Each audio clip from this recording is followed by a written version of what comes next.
నమస్తే, welcome to our channel. నేను ప్రియా కౌశిక్. ప్రస్తుతం మనతో పాటు సీనియర్ జర్నలిస్ట్ కిరణ్ పోల్దాస్ గారు ఉన్నారు. హలో సార్, నమస్తే. హాయ్ అండి.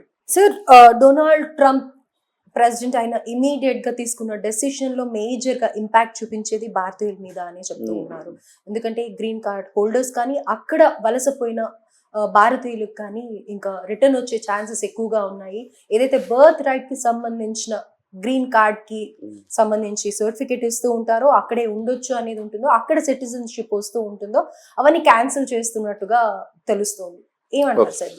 సో ఒక రకంగా ఇది కొంచెం ఇబ్బందికరమే భారతీయులకు. కానీ వాస్తవాలు కూడా మనం పరిగణలో తీసుకోవాలి. భారతీయులు ఒక్కళ్ళకే ఇబ్బంది ఏం కాదు. ఇది అందరూ చాలా మంది, మనం ఒక్కడమే కాదు వెళ్ళేది. చాలా మంది ఇతర దేశాల వాళ్ళు వెళ్తుంటారు. చైనా వాళ్ళు వెళ్తారు, మెక్సికో వాళ్ళు వెళ్తారు, ఇట్లా చాలా మంది పాకిస్తాన్ వాళ్ళు వెళ్తుంటారు. అనేక దేశాలు అనేక దేశాల వాళ్ళు అక్కడికి వెళ్తారు. అయితే ఇక్కడ ట్రంప్ చెప్పింది ఏంటంటే అక్రమ వలసలను నిరోధించడానికి మాత్రమే ఈ కార్యాచరణ చేపట్టాడు ఆయన. ఫస్ట్ ఆఫ్ ఆల్ ఆయన చెప్పింది ఏంటి, ఇక్కడ ఇంతకు ముందు దాకా అక్కడ పిల్లలు అక్కడ పుడితే తల్లిదండ్రులు గనక అక్కడ గ్రీన్ కార్డ్ హోల్డర్స్ కాకపోతే, అక్కడ పౌరసత్వం తల్లిదండ్రులకు లేకపోతే పిల్లలకు కూడా ఇక్కడి నుంచి ఉండదు. ఇప్పుడు వరకు ఉన్నది ఏంటంటే, అక్కడ తల్లిదండ్రులకు పౌరసత్వం లేకున్నా అక్కడ వాళ్ళ పిల్లల్ని కంటే ఆ పిల్లవాడికో పాపకో బాబుకో అక్కడ వాళ్ళు సిటిజన్స్ అయిపోతారు. వాళ్ళు పెద్ద అయిన తర్వాత వాళ్ళని ఆధారంగా చేసుకుని వాళ్ళ డిపెండెంట్స్గా వీళ్ళు అక్కడ ఉండొచ్చు. ఈ రకమైన ప్రక్రియ జరుగుతుంది గత కొంతకాలంగా. సో అది వాళ్ళు ఎందుకు పెట్టారు, ఎక్కడ పుడితే అక్కడ సిటిజన్షిప్ రావాలి కాబట్టి దాదాపు అమెరికా ఒక్క దేశంలోనే కాదు, దాదాపు 38 దేశాల్లో ఇది బర్త్ రైట్, ఇది జన్మతః పౌరసత్వం అనేది ఉంది 38 దేశాల ప్రపంచంలో. అమెరికా ఇప్పుడు ట్రంప్ ఏమంటాడంటే ఇది మా దగ్గర మాత్రమే ఉంది, అందుకే దీన్ని రద్దు చేస్తున్నామని చెప్తున్నారు. కానీ కాదు, 38 దేశాల్లో ఉంది. First thing.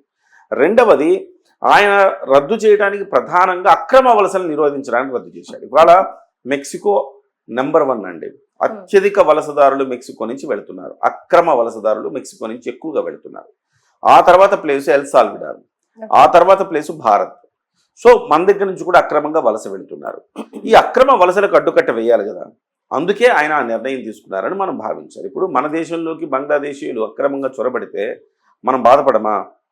ఇవాళ వాడెవడో వచ్చేసి మహమ్మద్ షరీఫుల్ అనేవాడు వచ్చేసి సైఫ్ అలీ ఖాన్ని పొడవడానికి ట్రై చేశాడు.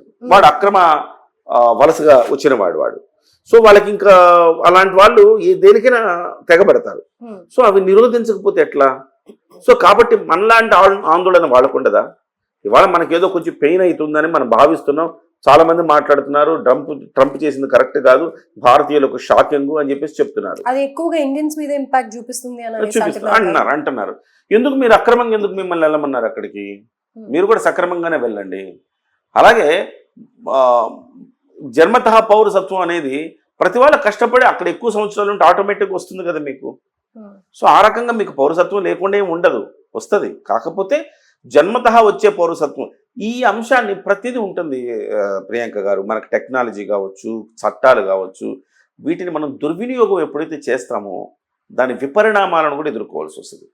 ఇప్పుడు దీన్ని దుర్వినియోగం చేశాము మనమే కాదు, చాలా మంది ఈ అంశాన్ని జన్మతః పౌరసత్వం ఇవ్వటాన్ని దుర్వినియోగం చేశారు. ఎలా?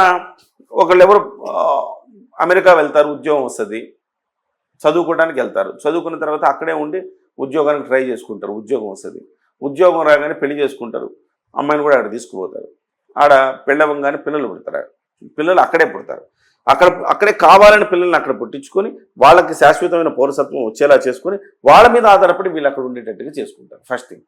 రెండోది, చాలా మంది బర్త్ టూరిజం అనేది ఒకటి పెట్టుకున్నారు. అమెరికాకి వెళ్ళి పిల్లల్ని కనాలి, మన పిల్లలకి అమెరికా పౌరసత్వం ఉండాలి, ఇప్పుడు లైఫ్ లాంగ్ ఎప్పటికప్పుడు ఉపయోగపడుతుంది అని చెప్పేసి బర్త్ టూరిజం పేరుతోటి అమెరికా వెళ్ళి పిల్లల్ని కనడం కూడా చేస్తున్నారు. సో ఇలా చేయటం వల్ల మనం వాళ్ళు ఇచ్చిన ఆ ప్రివిలేజ్ని, ఆ గౌరవాన్ని, ఆ హక్కుని దుర్వినియోగం చేసినట్టు అవ్వలేదా? సో ఇలా చేస్తూ ఉన్నారు. ఇలా చేస్తున్న క్రమంలో ట్రంప్ లాంటి వాడికి మండి ఇలాంటి డెసిషన్ తీసుకున్నాడు. మనకి ఇప్పుడు ఈవెన్ మన తెలంగాణలో కూడా మొన్న ఎవరు అల్లు అర్జున్ గారు ఏదో ఇష్యూ అయిందని చెప్పేసి అంటే తెలంగాణ వాళ్ళు ఏం మాట్లాడారు, అల్లు అర్జున్ నీ పౌరసత్వం, నీ సిటిజన్షిప్ ఎక్కడుంది చెప్పు, నీ ఆధార్ కార్డు ఎక్కడుంది చెప్పు అనలేదా? అంటే ఆఫ్టర్ ఆల్ మన తెలుగు రాష్ట్రాల్లో ఒక తెలుగు వాడై ఉండి తెలుగు రాష్ట్రాల్లో మనమే ఈ వివక్ష ఎదుర్కొంటున్నాము. మరి అమెరికా వాడికి ఉండదా అండి? మీరైతే ఇట్లా మాట్లాడతారు, అమెరికా వెళ్ళి మాత్రం అక్రమంగా అమెరికాకి వెళ్ళిపోవాలి, అక్కడే పిల్లల్ని కనాలి, మనకు పౌరసత్వాలు వచ్చేయాలి, అమెరికా వాడికి దక్కనే మనకు దక్కాల. మనం మాత్రం సాటి తెలుగుడిని ఇక్కడికి రానియం. సాటి తెలుగుడు రాగానే మనం గవ్వుని లేస్తాం. ఎక్కడికి నీ ప్రాంతం ఎక్కడికి, నీ అయ్యా జాగిరా అంటాం మనం. ఎందుకనాలి? సో మన భారతదేశంలో మనం ఉండటానికి మనకు హక్కు లేదా? మన భారతీయ పౌరసత్వం లేదా నాకు? అంటే అనేక మందినండి ఈ రకమైన హ్యూమిలియేషన్ చాలా చోట్ల గురవుతా ఉన్నారు ఇక్కడ. అటువంటిప్పుడు దేశం కాని దేశంలో వాడు బాగా డబ్బున్న దేశం, వాడికి ఆ డబ్బున్న దేశంలో వాడికి విపరీతమైన సౌకర్యాలు ఉంటాయి, లగ్జరీ లైఫ్ ఉంటుంది, ప్రభుత్వం అనేక రాయితీలు ఇస్తూ ఉంటుంది. అలాంటి దేశంలో వాడికి చెందాల్సినవన్నీ కూడా మనం తెచ్చుకోవడానికి మనం అక్కడికి వెళ్ళిపోయి ఇలాంటి జన్మతః పౌరసత్వాలను కూడా మనం దుర్వినియోగం చేసేసుకుంటే ఏదో ఒక రోజు ఇలాంటి పరిణామాలను ఎదుర్కోవాల్సి వస్తుంది. రైట్. అండ్ అక్కడ వైట్స్ కూడా అటాక్ చేసేది మెయిన్ రీజన్ మన ఇండియన్స్ మీద ముఖ్య కారణం ఏంటంటే చాలా టాలెంటెడ్ ఉంటాడు, వాళ్ళ జాబ్స్ అన్ని పోతున్నాయి అన్న రీజన్స్ తోనే అటాక్స్ ఎక్కువగా అవుతూ ఉంటాయి కదా. అయితే ఇప్పుడు మెయిన్ క్రైటీరియా ఏంటి సార్? మరి వెళ్ళాలి అని అనుకునే వాళ్ళకి ఏంటి క్రైటీరియా? చట్ట ప్రకారం వెళ్ళడమేనండి. చట్ట ప్రకారం కొన్ని నామ్స్ ఉన్నాయి, ఆ నామ్స్ ప్రకారం వెళ్ళాలి, ఆ నామ్స్ ప్రకారం అక్కడ ఉండాలి. ఇన్ని సంవత్సరాలు ఉంటే గ్రీన్ కార్డు వస్తుందని ఏదో చట్టం ఉంది, రూపొందించబడింది. ఆ రకంగా మీరు అవితే మీరు గ్రీన్ హోల్డర్ అయ్యి అన్ని రోజులు అక్కడ వర్క్ చేసి మీరు గ్రీన్ హోల్డర్ అయ్యారనుకోండి, పేరెంట్స్ లో ఎవరో ఒకరు గ్రీన్ హోల్డర్ ఉండాలి. ఉంటే పిల్లలకి వస్తుంది కదా ఆటోమేటిక్ గా. దాంట్లో మిమ్మల్ని ఇబ్బంది పెట్టేది ఏముంటుంది అక్కడ? చట్ట ప్రకారం ఉండండి ఆయన అంటున్నాడు ఆయన, అంతే, అంతర్మించలేదు. పైగా బ్రెయిన్ డ్రైన్స్ చూడండి, చదువుకునేదంతా ఇక్కడ చదువుకుంటారు, ఇక్కడ డబ్బుతో చదువుకుంటారు, ఇక్కడ గవర్నమెంట్ సొమ్ముతో చదువుకుంటారు, చదువుకొని అక్కడికి వెళ్ళిపోయి అమెరికా లాంటి దేశాలకు వెళ్ళిపోయి స్థిరపడిపోతారు. బ్రెయిన్ డ్రైన్ అంటారు కదా. సో ఇవన్నీ కూడా అవ్వకూడదంటే మన మేధో సంపత్తి తరలి వెళ్ళిపోతుంది. వెళ్ళకూడదంటే ఖచ్చితంగా ఎంతో కొంత ఈ నిబంధనల వలన కనీసం భారతదేశంలో వెళ్ళాలా, సంపాదించుకోవాలా, మళ్ళీ రావాలా, నీ మాతృభూమికి ఏదైనా చెయ్యాలా. అలా చేయకుండా నేను అమెరికాలో సెటిల్ అయిపోతాను, అమెరికానే నా కంట్రీ అని చెప్పేసి ఇండియా పట్ల, ఇండియన్ పీపుల్స్ పట్ల సవకబారు విమర్శలు చేసేవాళ్ళు అనేక మందిని చూస్తున్నాం. ఇవాళ మేము అమెరికాలో ఉంటాం, మీ ఇండియాలా కాదు, మీలా కాదు, ఇలాంటి మాటలు మాట్లాడే వాళ్ళని చూస్తూ ఉంటాం.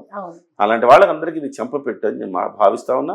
ఖచ్చితంగా మీరు నిబంధన ప్రకారం వెళ్ళండి, అదే సమయంలో అక్కడ వెళ్ళి పనిచేసి డబ్బులు సంపాదించుకొని మళ్ళీ ఇక్కడికి వచ్చి భారతదేశానికి ఖర్చు పెట్టండి, ఈ మాతృభూమికి ఖర్చు పెట్టండి అని చెప్పి నేను విజ్ఞప్తి చేస్తా ఉన్నా.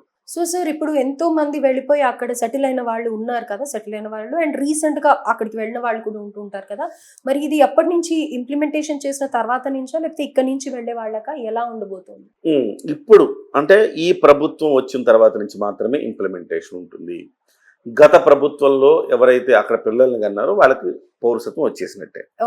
ఇప్పుడు ఇక నుంచి పిల్లల్ని కనే వాళ్ళకి ఈ రూల్స్ అన్ని చెక్ చేసుకోవాలి, వాళ్ళకి పౌరసత్వం రాదు.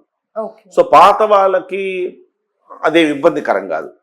సో ఇక్కడి నుంచి అమల్లోకి వస్తుంది కాబట్టి ఇప్పుడు ఆల్రెడీ పౌరసత్వం వచ్చిన వాళ్ళకి ఇబ్బంది ఏం లేదు. అంటే ఏమంటున్నారంటే ఇప్పుడు వెళ్ళిన వాళ్ళు రీసెంట్ టైమ్స్ లో వెళ్ళిన వాళ్ళందరూ ఇంకా మళ్ళీ బ్యాక్ టు ఇండియా వచ్చేస్తూ ఉంటారు, అయిపోయింది అని అనేసి అని అంటున్నారు. సో వాళ్ళకి ఎలాంటి ప్రమాదం, వాళ్ళకి ఎలాంటి ప్రాబ్లం లేదు. అంటే మీరు అక్రమంగా వెళ్ళారనుకోండి వెనక్కి వచ్చేస్తారు, సక్రమంగా వెళితే ఎందుకు వస్తారు వెనక్కి? అక్కడే ఉంటారు, హ్యాపీగా ఉంటారు, అక్కడే ఉండటానికి అవకాశం ఉంటుంది. అమెరికా కూడా నీకు బాగా టాలెంటెడ్, నాకు ఈ దేశాన్ని పనికొస్తామంటే కాదంటదా, ఖచ్చితంగా రమ్మనే అంటది. కానీ నేను అక్కడికి వెళ్ళాలి, ఇక్కడ నేను అడక తింటున్నాను, అక్కడికి వెళ్ళి ఎంతో కొంత సంపాదించాలి, ఆ దేశంలో రూపాయి అక్కడ రూపాయి ఇక్కడ రూపాయితో చూస్తే అక్కడ డాలరు 90 రూపాయలు ఉంది కదా, సో కాబట్టి నేను అక్కడికి వెళ్ళిపోతే ఏదో ఒక రకంగా ఫేక్ డాక్యుమెంట్లు సృష్టిస్తా,